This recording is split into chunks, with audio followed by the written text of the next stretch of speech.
দেখতে পাচ্ছেন অসাধারণ আমাদের একটা মুরগির রেসিপি চলছে এখানে, ঠিক আছে। খুব সুন্দর একটি রেসিপি।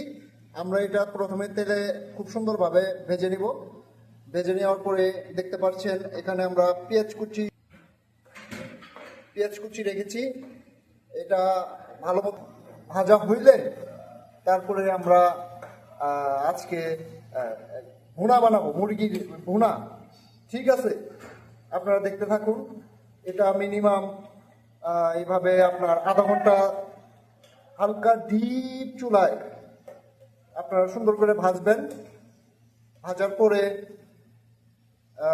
দেখতে পাচ্ছেন আমরা এটা ভাজতেছি। আমরা আবারও চলে আসলাম। 1 ঘন্টা হয়ে গেছে আমাদের এই রেসিপিটা রান্না করতে। দেখতে পাচ্ছেন কত সুন্দর একটি কালার এসেছে। যারা যারা এই রেসিপিটা খাওয়ার ইচ্ছুক আমাদের কমেন্ট করে জানাবেন।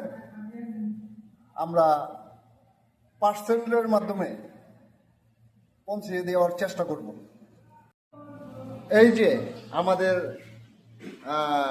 আলামিন ভাই, বাবুর্চি বললে ভুল হবে, নিজের খাবারটাকে খুব পরিপাটি করে রান্না করার উপযোগী একজন আমাদের শ্রদ্ধেয় ভাই। তার হাতের রান্নাগুলাই অসাধারণ।